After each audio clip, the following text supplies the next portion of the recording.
এখনো কি সময় হয়নি পরিবর্তন হওয়ার? এখনো কি সময় হয়নি ফিরে আসার? আর কতটা লাশ দেখলে তুমি ফিরবে? আর কতটা মানুষের ক্লান্তি, মানুষের অমানিসা দেখলে তুমি নিজেকে পরিবর্তন করবে? আর কত অসুস্থ মানুষকে দেখলে তুমি নিজেকে পরিবর্তন করবে? আল্লাহ তো তোমাকে সুঠাম দেহ দিয়েছেন। তুমি যাও হসপিটালের বেডে গিয়ে দেখো, হসপিটালের মানুষগুলোর দিকে তাকাও, দেখো কারো পা নাই, কারো হাত নাই, কারো হাত পুড়ে গেছে, কারো পুরা শরীর পুড়ে গেছে। তোমার সামনে কত মানুষ চলে যাচ্ছে, তোমার চাইতে ছোট ছোট মানুষ পৃথিবী থেকে চলে যাচ্ছে, তোমার বয়সের কত মানুষ রাস্তাঘাটে দুর্ঘটনায় মারা যাচ্ছে। তুমি কি এখনো কি সময় হয় নাই? এতগুলো লাশ দেখার পরেও কি তোমার বুঝ আসে না ফিরে আসতে হবে? কাম টু ইউ লর্ড, ফিরে আসো তুমি তোমার রবের দিকে।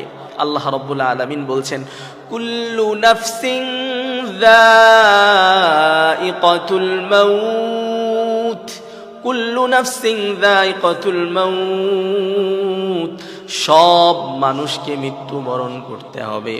প্রত্যেকটা মানুষকে মৃত্যুর স্বাদ আস্বাদন করতে হবে। কেউ বাঁচতে পারবে না। এই পৃথিবীর যত শক্তিশালী রাজা বাদশা ছিল, কেউ এই পৃথিবীর বুকে বেঁচে থাকে না। আল্লাহ তাআলা পৃথিবীর রাজত্ব দিয়েছিলেন নমরুদকে। আল্লাহ তাআলা গোটা পৃথিবীর রাজত্ব দিয়েছিলেন বখতে নসরকে।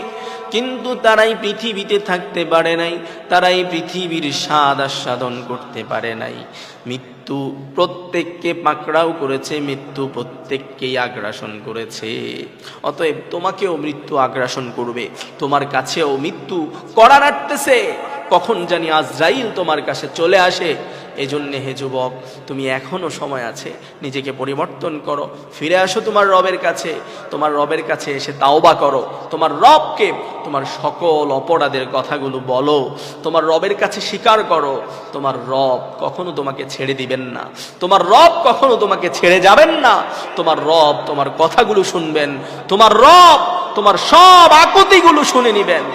তোমাকে আল্লাহ তাআলা ক্ষমা করে দিবেন। তোমার রব তোমাকে ক্ষমা করার জন্য হাত ছানি দিয়ে ডাকে, বান্দা আয় আমার কাছে, আমার কাছে এসে বল, আমার কাছে এসে সব অপরাধগুলো স্বীকার কর, আমি রব তোর সব অপরাধগুলো মাফ করে দেব। সুবহানাল্লাহ। আল্লাহ প্রতিদিন বান্দাকে ডাকে। আল্লাহ অনেক খুশি হয় যখন বান্দা তার রবের কাছে ফিরে আসে। এজন্য আমরা সকলেই চেষ্টা করব নিজের অপরাধগুলো, সব অপরাধের জন্য আল্লাহর কাছে ক্ষমা চেয়ে আল্লাহর কাছে ফিরে যাব ইনশাআল্লাহ। আল্লাহ তাআলা আমাদের সবাইকে রবের কাছে ফিরে আসার তৌফিক দান করুন।